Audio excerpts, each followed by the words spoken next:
33절, 34절 말씀을 같이 읽겠습니다. 제6시가 되매 온 땅에 어둠이 임하여 제9시까지 계속하더니 제9시에 예수께서 크게 소리 지르시되 엘리 엘리 라마 사박다니 하시니 이를 번역하면 나의 하나님 어찌하여 나를 버리셨나이까 하는 뜻이라. 아멘. 설교 제목을 누가 나를 버렸나 좀 이상하지 않나요? 예수님께서는 나의 하나님 어찌하여 나를 버리셨나이까 이렇게 말씀하셨는데 설교의 제목은 누가 나를 버렸나라고 이제 정했습니다. 그 이유가 무엇인지 우리가 함께 설교를 들으며 생각을 해보겠습니다. 33절에 제6시가 되매 이 앞에 지금 이제 성경에서 예수님의 마지막 십자가 사건을 구분하는 그 경계 짓는 시간이 제3시, 6시, 9시입니다. 3시간 단위로 나뉘는데 제3시에 예수님이 십자가에 못 박히셨습니다. 그리고 십자가에 매달린 채 이제 사람들 앞에 이렇게 드러내 보여주신 것이죠. 그리고 6시가 되었습니다. 제6시가 되었다라고 하는 의미는 어떤 뜻이겠어요? 예수님이 3시간 동안 십자가에 매달린 채 계셨다 이 말이죠. 그러니까 예수님이 3시간 동안 십자가에 매달려 계신 그때에 이런 뜻입니다. 그러니까요, 예수님이 십자가에 3시간 매달려 있었다는 이야기가 성경에는 이렇게만 기록되어 있어요. 욕하고 이런 일이 있었고 그 다음에 제6시가 됐다.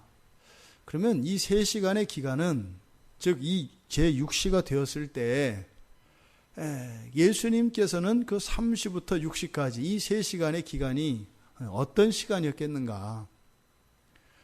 보통 우리 어머니들이 자녀들을 낳을 때 그 생명을 출산하기 전에 겪는 고통을 산고의 진통이라고 합니다. 산고의 진통은 개인별로 차이가 있습니다만 반드시 산고의 진통을 겪게 되어 있습니다. 그 고통을 겪지 않고서는 생명을 출산할 수가 없어요. 그러니까 예수님께서 3시간 동안 십자가에 매달려 계셨던 이 시간은 마치 생명을 잉태하고 그리고 태중에서 키운 후에 이제 낳는 그 마지막 최종의 순간에 감당해야 하는 그런 산고의 진통과 같은 것이겠다. 그래서 이 3시간의 고통은 단순히 육체적인 고통만을 의미하는 것이 아니죠. 우리가 구약의 제사법에 의하면 죄를 짓고 죄 용서를 받을 때는 제물을 가져가서 그 자신이 저지른 죄에 대한 고백이 있어야 합니다. 그리고 그 죄에 대하여 진정으로 회개한 것이 확인되어졌을 때 비로소 고백한 그 죄가 제물에게 전가됩니다. 그리고 나서 그 제물을 죽입니다. 이것이 구약 성경을 통해서 우리들에게 주신 죄 사함의 방법입니다. 그러면 예수님께서 이 3시간에 십자가에 매달려 있는 시간, 이제 우리는 알고 있습니다. 이제 이 뒤에서 이제 예수님이 죽으시는 장면입니다. 그러니까 이 6시에 다다르기 전에, 즉 예수님이 죽으시기 전까지 그 3시간의 기간은 구약의 제사법에 따르면 어떤 시간이 되는 거예요? 모든 죄에 대한 고백, 그리고 하나님의 용서를 구하는 시간이 바로 3시간의 시간입니다. 그러니까 예수님은요, 그 3시간의 시간 동안 예수님이 이 땅에 오시기 전까지 아브라함을 하나님이 선택하셔서 언약의 백성으로 삼으셨는데 구약 성경을 보면 그 이후로 이스라엘 백성들이 저질렀던 헤아릴 수 없는 수많은 죄악들이 있습니다. 하지만 그것도 실제 역사 속에 실존하였던 하나님 백성들의 모든 죄의 극히 일부분에 불과할 뿐입니다. 또한 예수님이 이제 십자가에서 죽으시고 난 이후에 다시 재림하실 때까지 모든 인류가 저지를 그 모든 죄악들에 대한 회개와 하나님의 용서를 구하는 시간이 3시간이었겠다. 그러니까 철저하게 이 3시간의 기간은 예수님께서 예수님 자신이 마치 우리들 한 사람 한 사람이 저질렀던 이 모든 죄가 저들의 죄가 아니라 나의 죄가 되어서 성부 하나님께 간절히 용서를 구하는 시간이 이 3시간이었을 것입니다. 그러니까요, 사실은 나무에 못 박혀 매달려 있는 육체의 고통보다 인류가 저지른 모든 죄악들과 불순종과 순종함에 모자랐던 이 모든 것들이 예수님께서 친히 그러하셨던 것으로 그렇게 하나님 아버지 앞에 나아가 회개하셨던 그 예수님이 바로 이 3시간 동안 경험하신 바로 이 시간이었다라는 겁니다. 그 부분에 대해서는 침묵을 합니다. 하지만 우리가 성경의 진리를 통해서 그런 시간이었다는 것을 압니다. 우리가 정말로 어떤 죄에 대하여 이것이 정말 심각한 죄이고 하나님 앞에 있어서는 안 될 그런 죄였다라고 하는 것을 깊이 회개하며 하나님께 용서를 구했던 그런 경험들이 다 있을 겁니다. 그때는요, 정말로 뼈 마디마디가 분리되는 것 같고 허리가 끊어지고 정말 핏발이 서고 하는 그런 고백들이 일어나게 됩니다. 하물며 우리들 스스로 우리의 죄에 대하여 회개할 때도 가슴을 치고 정말 죽을 것 같은 그런 아픔과 그런 고통을 겪는데, 예수님이 제3세에서 육시가 될 때까지 감당하셨던 그 죄의 무게와 그 회개의 무게는 어떠했을 것인가? 어쩌면 주님께서는 그것조차 우리들에게 알리시기를 원치 않으셨던 것 같아요. 그래서 그 부분에 대해서는 예수님이 감당하셨던 그 죄의 무게에 대해서는 일체 함구하고 있습니다. 그리고 단지 제6시가 되매 이렇게 이야기합니다. 근데 이때 되매라고 하는 이 단어가 되다라는 단어예요. 시간을 단지 알리는 게 아니죠. 제6시가 되었다가 아닙니다. 제6시였다. 그러니까 우리가 생각하는 것처럼 지금 이 시기 헬라의 이 시간 개념에 플러스 6하면 우리가 사용하는 시간과 비슷하다 그랬습니다. 그러니까 정오지요. 제6시니까. 지금 이것은 단순히 제6시에 예수님이 돌아가셨다, 이것만 이야기하는 것이 아니에요. 그래서 제6시였다 이렇게 시간을 가르쳐 주는 것이 아니라 되매라고 하는 단어를 사용합니다. 여기서 되다라고 하는 단어는 뭐예요? 완전히 새롭게 나타난 것을 말합니다. 그 이전까지는 존재하지 않았던 완전히 새로운 것이 된 것, 이것이 되다라고 하는 단어의 의미입니다. 그러니까요, 태초에 하나님께서 천지를 창조하셨느니라 할 때 창조하시기 전과 창조하시고 난 이후의 세계는 어때요? 완전히 다르죠. 바로 그 창조의 의미를 가지고 있는 것이 이 되다라고 하는 이 단어의 의미입니다. 그러니까 제6시라고 하는 이 시간은 어떻다라는 거예요?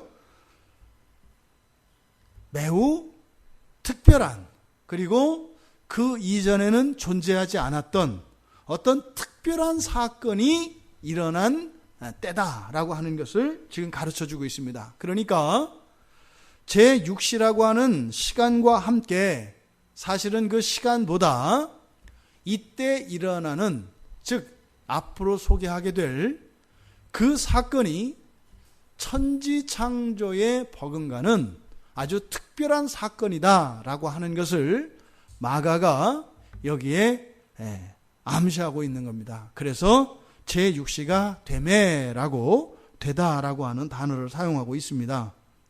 그러면 마가가 이렇게 천지창조에 버금가는 그렇게 특별하고 중요한 사건으로 생각하는 것이 바로 뭐예요? 바로 뒤에 있는 내용입니다. 이 뒤에 이제 예수님이 십자가에 죽으시고 나서 초자연적 현상이 일어나요. 그것이 첫째가 예수님께서 죽으실 때 땅에 이 어둠, 흑암이 임하는 겁니다. 그리고 이제 뒤에 가면 예수님이 딱 죽으셨을 때 지성소와 성소 사이를 가로막고 있던 그 휘장이 위로부터 찢어지는 사건입니다. 그것이 이런 초월적인, 초자연적인 두 개의 중요한 사건입니다. 그 첫 번째로 온 땅에 어둠이 임하여 9시까지 계속하더니, 6시부터 9시까지는 바로 어둠이 온 땅을 덮었다라고 마가는 기록하고 있습니다. 여기서 어둠이 의미하는 바, 이것이 무엇인가? 이거는 고대의 깊은 슬픔을 의미합니다. 그러니까 끝도 없이 깊은 슬픔을 의미할 때 이 어둠이라는 표현을 씁니다. 예레미야 4장 28절에 보면 땅이 슬퍼할 것이며 위의 하늘이 어두울 것이라. 그러니까요, 땅에 가득 찬 그 슬픔이 하늘 위에를 덮은 무한한 어둠으로 이렇게 대꾸되고 있는 것을 봅니다. 그러니까 이 어둠은 곧 무한하고 깊은 슬픔을 나타냅니다. 두 번째로 이 어둠은 하나님이 심판하신다고 하는 표시입니다. 그러니까 하나님의 심판의 표시가 이 어둠입니다. 이스라엘 백성이 출애굽할 당시에 바로가 말을 듣지 않잖아요. 그때 이제 모세를 통해서 이제 하나님께서 10가지 이적을 일으키시는데, 그 10가지 모든 이적은 애굽 백성들, 그리고 바로를 비롯한 애굽의 모든 백성들을 향한 징계로, 심판으로 나타납니다. 그 가운데 흑암의 재앙이 있죠. 출애굽기 10장 21절에서 23절을 보면 3일간의 흑암 재앙이 임합니다. 그래서 이 흑암은 바로 하나님의 심판을 뜻합니다. 이사야 선지자나 에레미야나 요엘이나 아모스 선지자들도 이 하나님의 날, 심판의 날, 그 여호와의 날에 일어나는 그 현상을 바로 어둠이라고 이야기를 합니다. 세 번째로 이 어둠이 의미하는 것, 이것은 예수님께서 마가복음 13장 24절에서 밝힌 것과 같이 마지막 날, 그 종말에 일어날 표로서 예수님께서 예언을 하셨습니다. 환난 후에 해가 어두워질 것이고 달도 빛을 내지 않을 것이다. 그러니까 성경에서 사용되어진 이 어둠이 나타내는 이 은유는 말로 다 할 수 없는 온 창조세계 전체를 덮는 크고 깊은 슬픔을 의미하고, 그것은 여호와의 심판을 또한 의미하고, 그리고 예수 그리스도께서 재림하시기 직전 일어날, 재림하셔서 하시게 될 그 최후의 심판, 그 심판에 대한 징조로서 성경은 이야기합니다. 그러니까요, 이 어둠이라고 하는 것은 하나님의 부재를 의미하지 않습니다. 우리는 어둠이 찾아오면은요, 모든 존재가 다 사라져버린단 말이에요. 그런데 이 어둠이 완벽하게 이 세상을 덮었을 때, 그때는 하나님이 사라진 것을 의미하는 것이 아니라 사실은 가장 완벽하게 또한 하나님이 임재하셨다는 증거인 겁니다. 그런데 그 임재는요, 심판으로 임재하시는데 매우 적극적으로 임재하시는 것이죠. 그래서 이 어둠의 의미가 이렇게 지금 앞으로 일어나는, 즉 죄로 인하여 사람들이 겪어야 할 그 심판이 얼마나 무시무시하고 엄청난 슬픔인가 하는 것을 나타낸과 동시에 여호와의 심판에 대한, 또 예수 그리스도께서 말씀하셨던 재림에 대한 그 의미다. 아모스 선지자는 8장 9절 10절에서 이렇게 이야기합니다. 주 여호와의 말씀이니라. 그날에 내가 해를 대낮에 지게 하여 백주의 땅을 캄캄하게 하며. 이게 아모스 8장 9절의 말씀입니다. 그리고 너희 절기를 애통으로, 너희 모든 노래를 애곡으로 변하게 하며, 모든 사람에게 굵은 배로 허리를 동이게 하며, 모든 머리를 대머리가 되게 하며, 독자의 죽음으로 말미암아 애통하듯 하게 하며 결국은 곤고한 날과 같게 하리라. 이때 임한 어둠은 그러니까 이스라엘 사람들에게는요, 매우 두렵고 매우 고통스럽고 애통한 순간을 의미하는 겁니다. 그런데요, 이것은 전무후무한 것이다. 그래서 되매라고 이야기를 했다. 근데 이 어둠이 규모가 어떤 규모로 임해요? 온 땅에 임니다. 온 땅에. 예외 없이 모든, 이것은 예외 없이라 그랬죠. 그러니까 땅의 모든 곳 위에 예외 없이, 이런 뜻이지 않습니까? 이 세상에 하나님의 창조의 손길이 미치지 않은 곳이 없습니다. 또 하나님의 손길이 닿지 않고 창조된 것도 없습니다. 이때 임하는 어둠도 하나님의 창조에 버금가는 사건, 즉 재창조의 사건이기 때문에 하나님의 손길이 미치지 않는 것이 없다.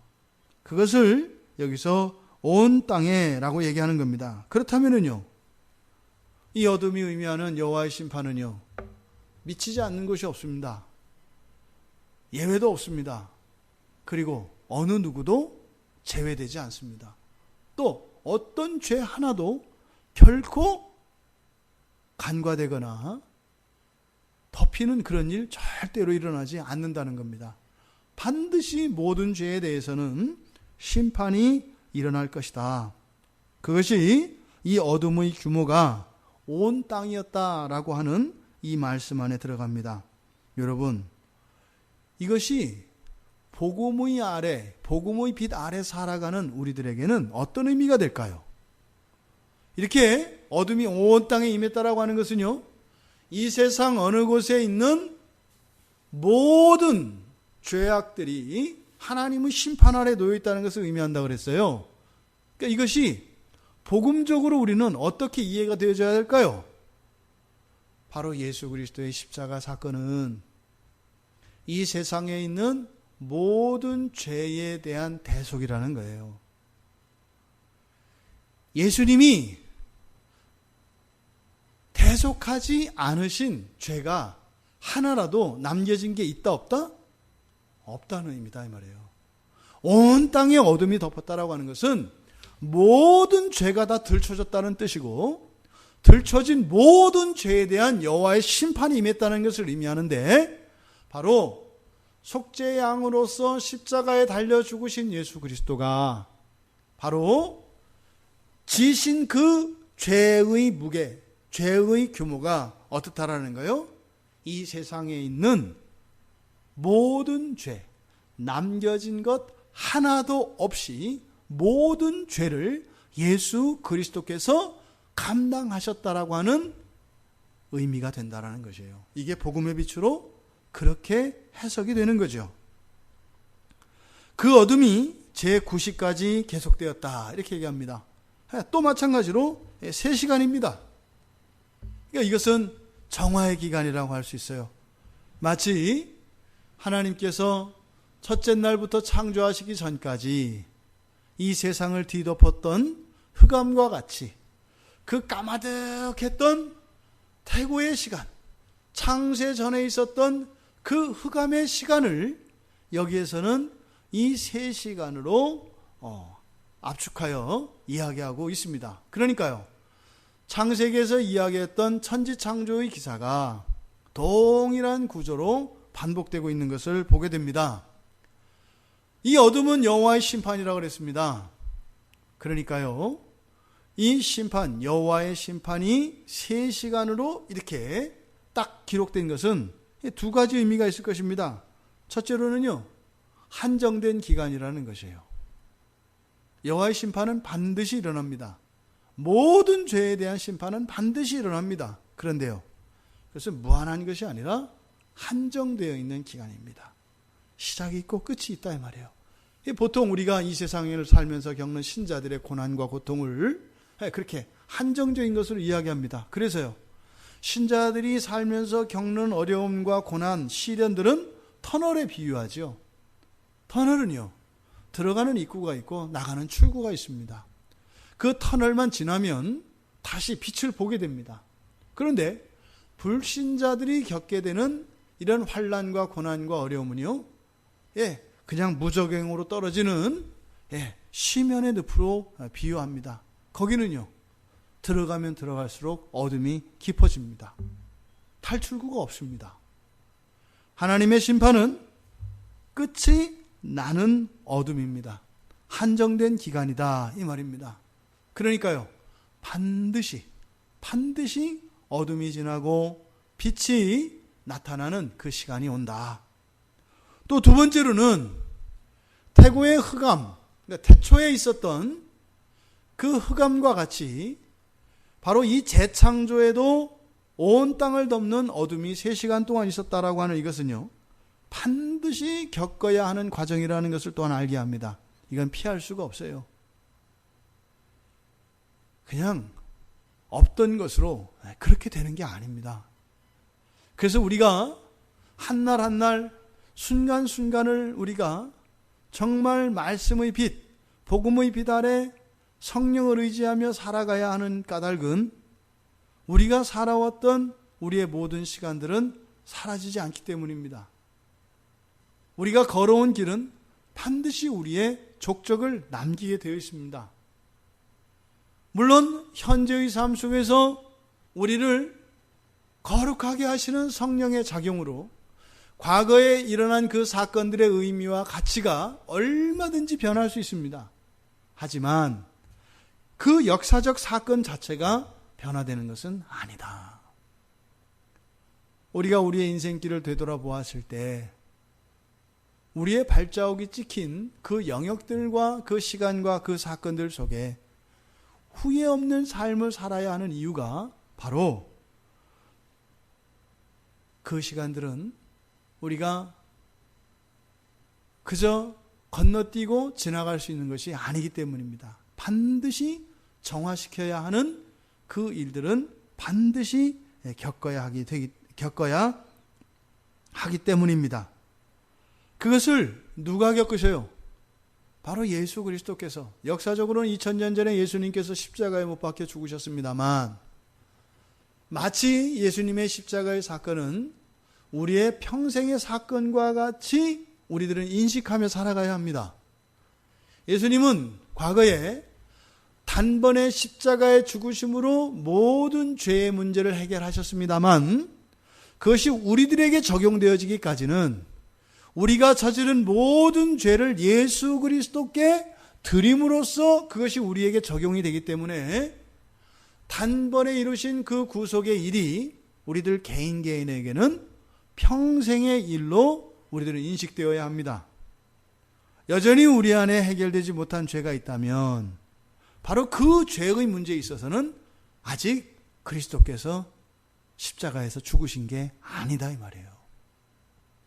우리가 우리 마음 안에 정죄함이 없고 참된 평화와 기쁨과 감사와 찬양이 있다면 거기는요, 예수께서 죽어주신 자리입니다.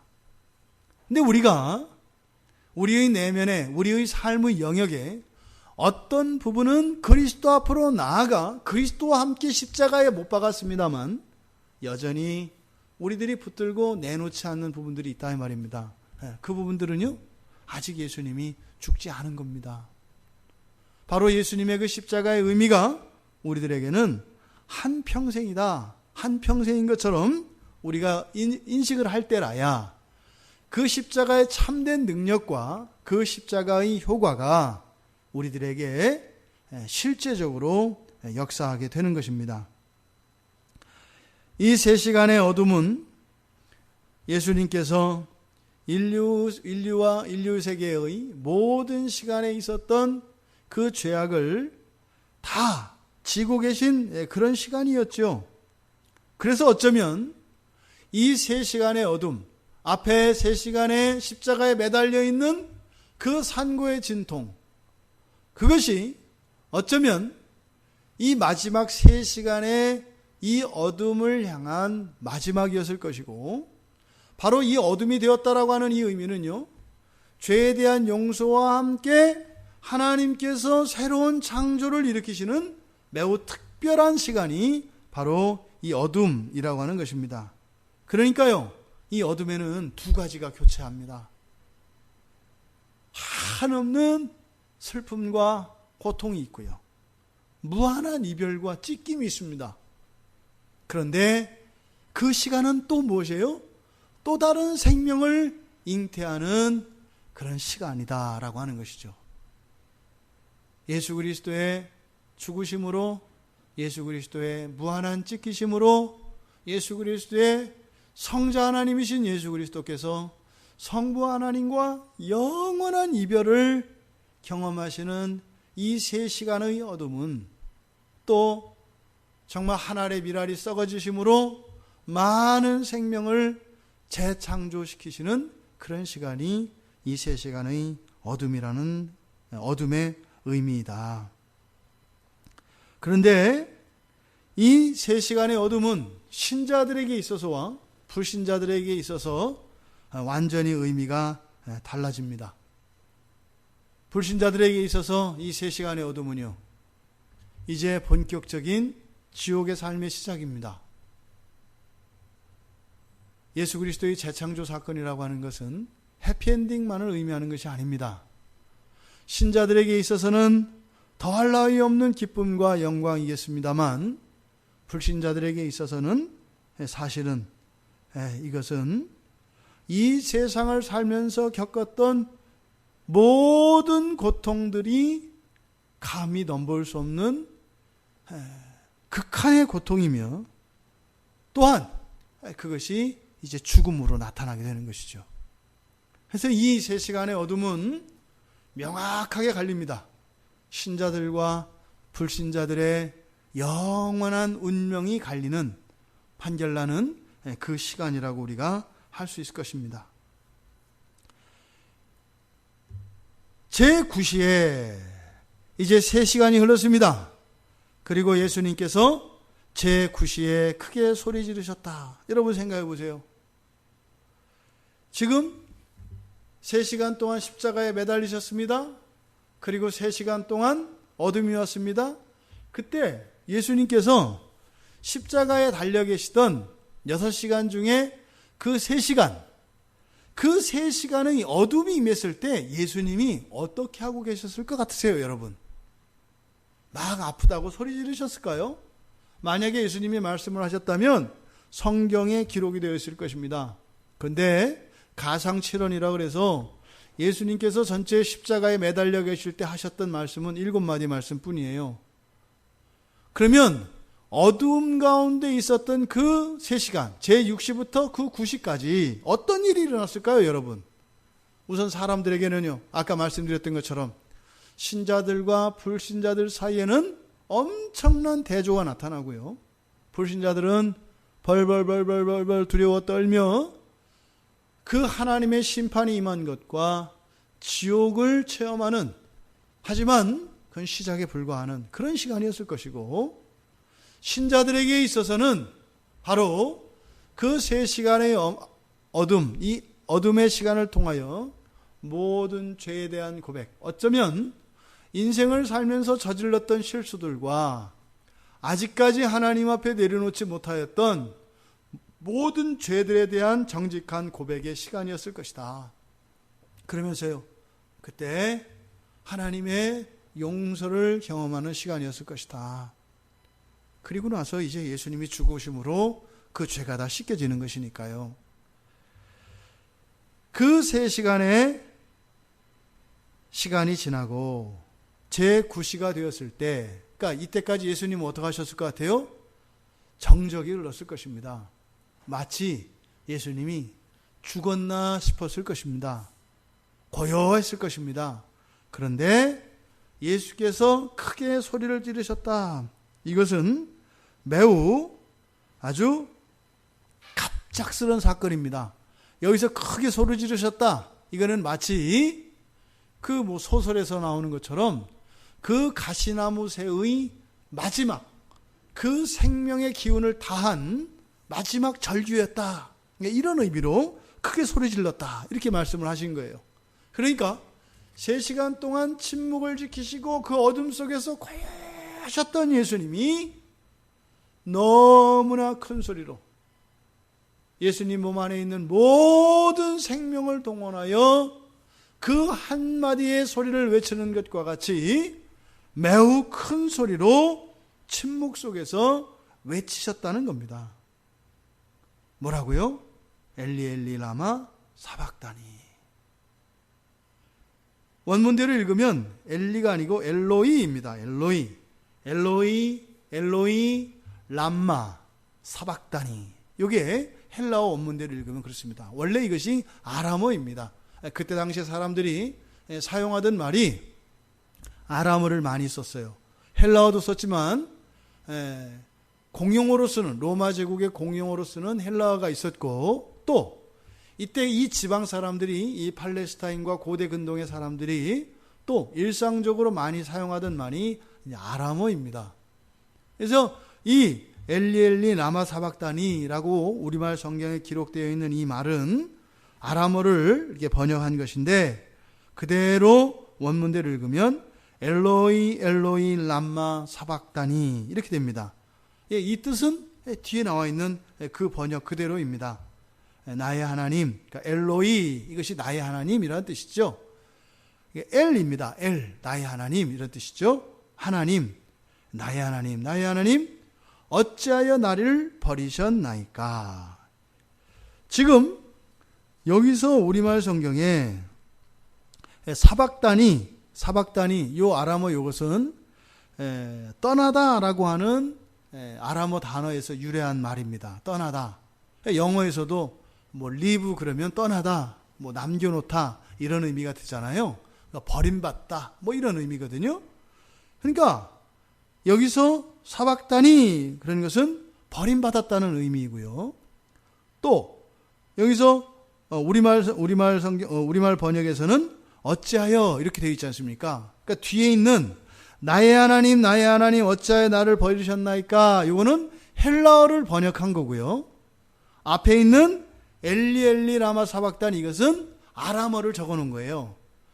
그러니까 아람어를 헬라어로 써놓은 것이고, 앞에 있는 아람어는 그대로 음역을 해서 그냥 음가대로 쓴 것이고, 뒤에 있는 나의 하나님 어찌하여 나를 버리셨나이까는 헬라어를 번역한 거예요. 그런데 여기에 사용된 그 중간에 라마라고 되어 있는 람마, 이 단어는 아람어에서 왜라는 뜻이에요. 왜. 이유를 나타내는 그런 의문사입니다. 그래서 나의 하나님 왜 나를 버리셨나요? 뭐 이렇게 되는 거예요. 그런데 이것을 헬라어로 옮길 때 여기서 어찌하여라고 번역되어진 이 단어가 왜라고 하는 의미로도 쓰입니다. 그런데 1차적인 이 의문사의 1차적인 의미는 누구라는 뜻이에요. 누가라고 하는 뜻을 가져요. 누가, 무엇이. 우리가 육하원칙에서 무엇이, 누가 이렇게 하잖아요. 그래서 영어에서 what 또는 who, which 이런 의미를 가진 단어가 지금 여기서 어찌하여라고 번역된 그 단어 의미예요. 그러니까 아람어를 번역을 할 때 이렇게 좀 의미가 왜라고 정확하게 번역하지 않고 이것을 누가라고도 하는 의미를 가질 수 있도록 헬라어로 번역을 해놨다 이 말이에요. 마가가 쓸 때. 왜 그랬을까? 그럼 여러분 한번 이 본문의 말씀, 예수님이 하셨던 이 말씀을 한번 여러분들이 곱씹어 보세요. 예수님이 누구세요? 하나님이시죠. 근데 이제 십자가에 못 박혀 죽으시면서 외치신 거 아니에요. 근데 예수님이 뭐라고 그랬다고요? 하나님, 어째서 날 버려요? 이러셨다는 거예요. 이해되세요? 예수님이 성부 하나님한테 하나님, 어째서 나를 버려요? 이렇게 얘기했다는 거예요. 아람어에서는요, 왜 나를 버려요? 이렇게 했다고요. 왜 나를 버려요? 그러면 그 문장 그대로 누군가가 여러분한테 왜 나를 여기 남겨두세요? 그 무슨 의미예요? 그 사람이 거기에 남겨지는 이유를 알아요? 몰라요? 몰라요. 동의할 수 있어요? 없어요? 없어요. 납득할 수 없고 받아들일 수 없고 이해할 수 없을 때 사용하는 문장이에요. 예수님이 하나님 아버지께 이렇게 말씀하셨다는 거예요. 어째서 나를 여기다 버려요? 그러면 예수님이 그 이유를 몰랐던 거예요? 예수님이 십자가에 못 박히시고 그 3시간의 어둠 그리고 거기서 죽으시는 이 사건에 대한 이유를 예수님이 모른다는 뜻이잖아요. 그대로 하면. 그렇지 않아요? 또 이렇게 할 때는 알면서 만약에 그렇게 했다면 예수님이 뭐 했다는 거예요? 하나님이 하시는 일에 동의했다 안 했다? 안 했다라는 거예요. 마치 이걸 봐서는요. 왜 우리가 맨 처음에 했던 얘기하고 다르잖아요. 왜 이렇게 해요? 이렇게 좀 부당하다고 얘기하는 것처럼 보인다 이 말이에요. 그러니까 사람들이 뭐라고 하는 거예요? 예수님이 하나님이 아니라고 그러는 거예요. 아니 예수님이 하나님이면 어떻게 하나님한테 이런 말을 하겠느냐는 거예요. 여러분들이 뭐라고 대답하시겠어요? 아니 성부 하나님, 성자 하나님, 성령 하나님이 한 분이라면서요. 한 분이면 어떻게 되겠어요? 의견이 일치될 거 아니에요. 그리고 하나님이면 이미 다 아실 거 아니에요. 그런데 예수님이 왜 어째서 나를 버리십니까? 라고 했다는 거예요. 몰랐느냐 알았느냐 모르셨든 아셨든 어쨌든 이것은요. 성부 하나님과 성자 하나님은 한 분이 아니시다라고 하는 확실한 증거처럼 보여지는 말씀이다 이 말이에요. 우리는 그냥 아무 생각 없이 뭐 예수님이 그랬나 보다 하니까 뭐 그게 무슨 의미를 생각하지 않고 그냥 무슨 주문처럼 외우고 있습니다만 이 뜻을 우리가 생각할 때 예수님이 하나님이 아니실 것 같다 이 말이에요. 왜 그랬을까요? 이걸 여러분 우리 바꿔서 생각해 볼까요? 우리가 예수님을 믿습니다. 근데 여러분들이 맨날 정말로 하나님이 여러분을 구원하신 것 같고 여러분이 확실히 구원받은 신자인 것 같고 그래요? 여러분들 그러세요? 언제나 여러분들은 거룩하시고 나는 100% 하나님의 자녀 맞다. 이런 확신의 차 있으세요? 그렇지 않잖아요. 어떨 때는 두 마음이 같이 공존하기도 하고 어떤 때는 이렇게 확신에 거하기도 합니다만 어떨 때는 깊은 회의에 빠질 때도 있잖아요. 그냥 내가 혼자서 이러는 거 아닌가? 이런 생각할 때 있잖아요.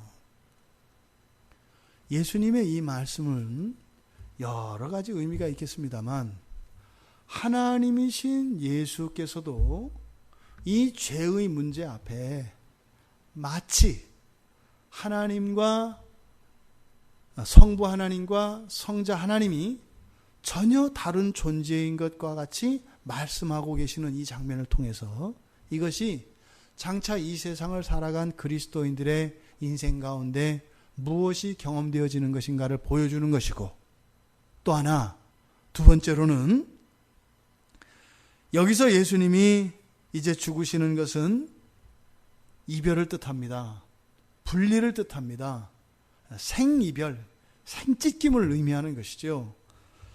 마치 예수님께서 이 말씀을 모르시는 것처럼 또 아신다 할지라도 성부 하나님을 원망하시는 것과 같은 이 말씀을 여기에 보여주신 것은 무지에 대한 증거 또는 안다면 하나님을 원망하고 있었다라고 하는 것을 나타내고자 하는 것이 아니라 한 분이신 성자 하나님과 성령 하나님이 바로 이 죽음의 순간에 마치 예수 그리스도께서 하나님을 모르시는 자와 같이 그리고 하나님의 뜻에 동의하지 않는 것과 같이 이렇게 큰 소리로 외쳐야 되는 이런 절대적인 상황이 무엇인가를 우리들에게 가르쳐 주시기 위한 것입니다.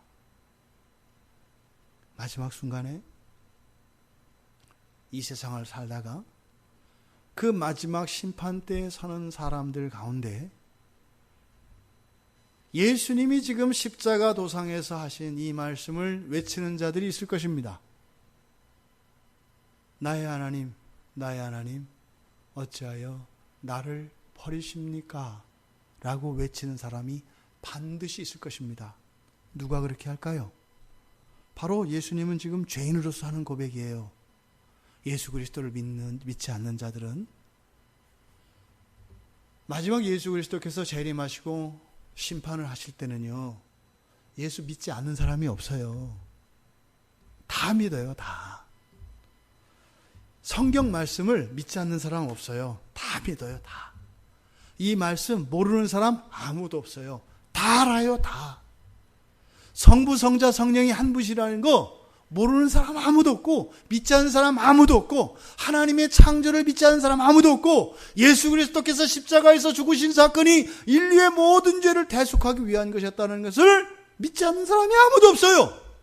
그런데 그것과 상관이 없는 사람들이 있습니다.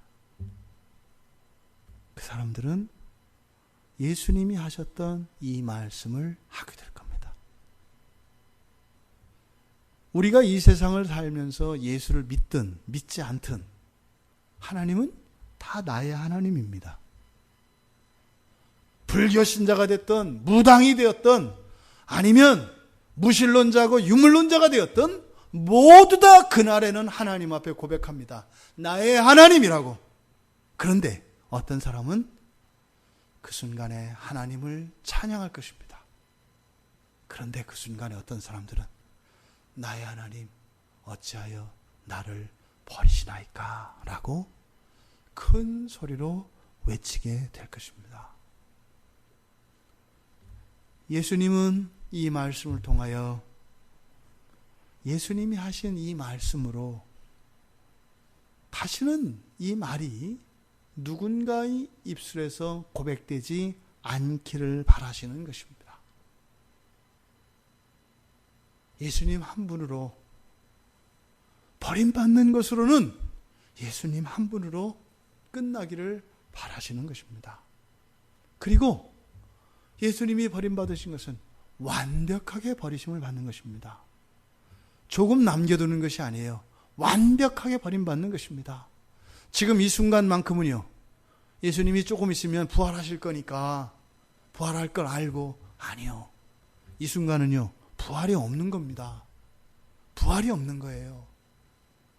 부활이 없는 상태에서 영원히 하나님과 찢기는 것이에요. 왜요? 모든 죄를 다 지셨기 때문에. 그래서 부활은 누가 하셔요? 하나님이 하신다는 거예요. 성경에 보면 예수님이 부활하신 사건에 대해서 수동으로 나타나요. 때로는 능동으로 나타나기도 하세요. 대부분 수동으로 나타나요. 무슨 의미예요? 이때 십자가에서 죽으실 때 완벽하게 버려지시는 거예요. 완벽하게. 누가 버리셨어요? 하나님이 버리신 거예요.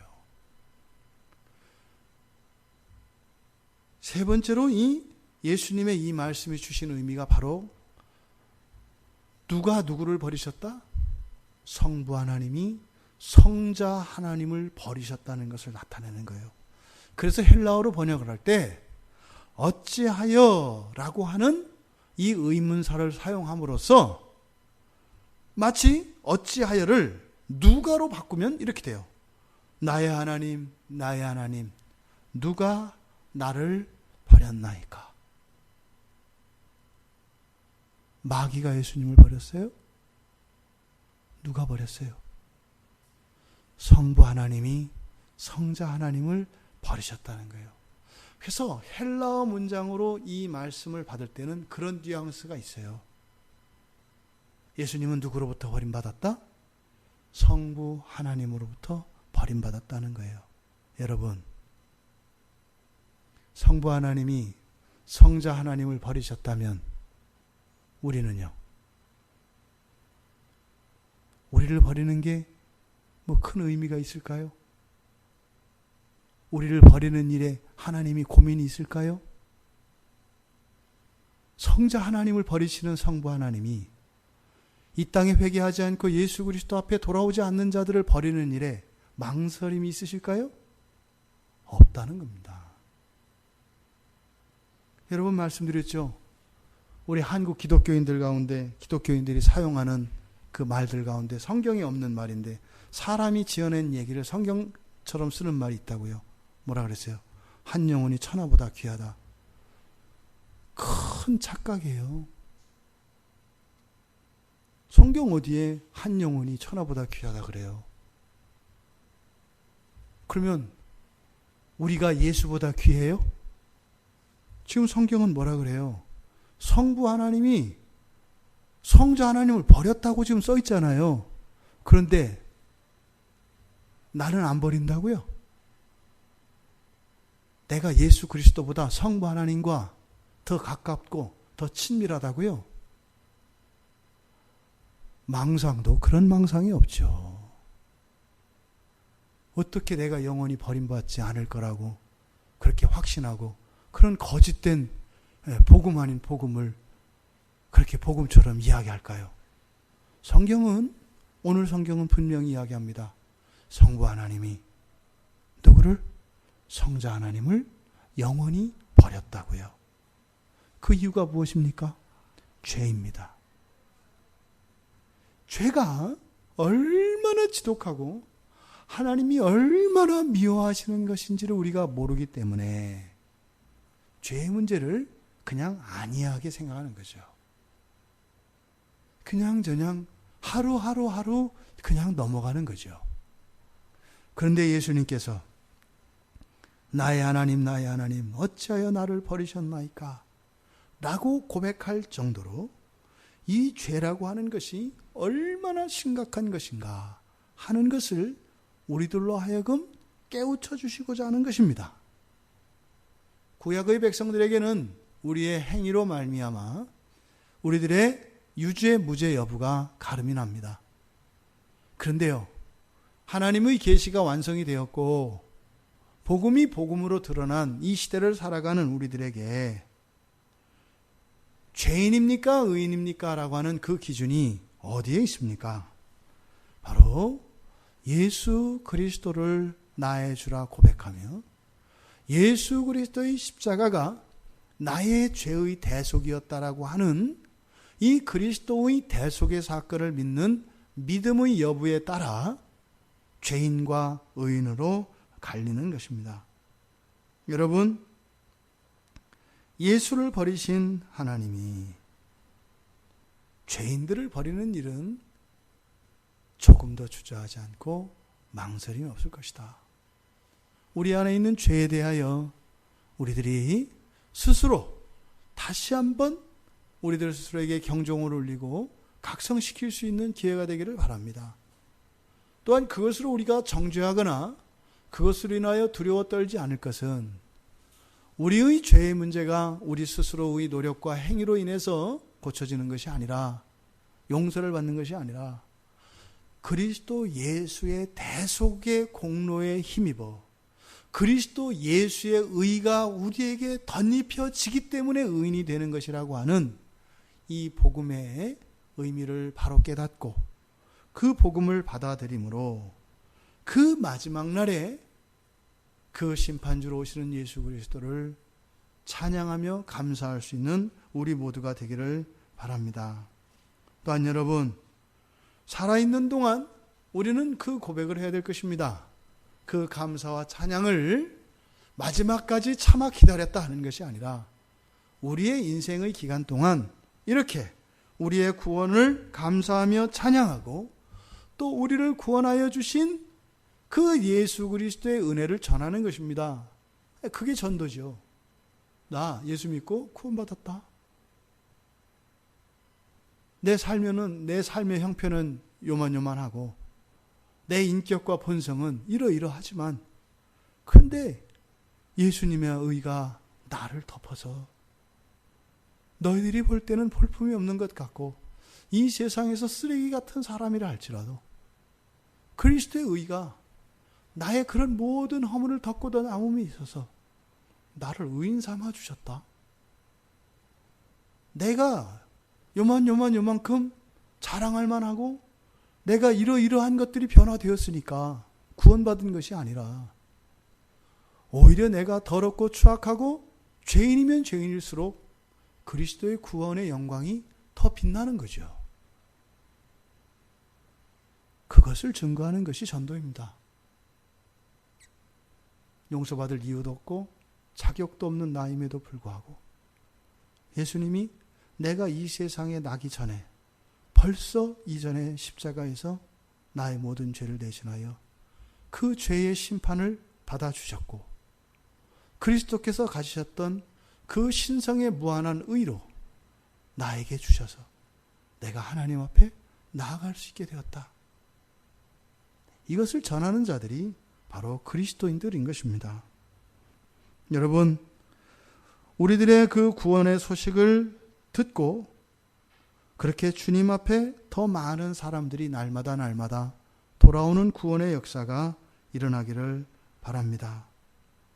또한 그렇게 구원을 전하는 자들과 또 이 주님의 고백, 나의 하나님 어찌하여 나를 버리셨나이까?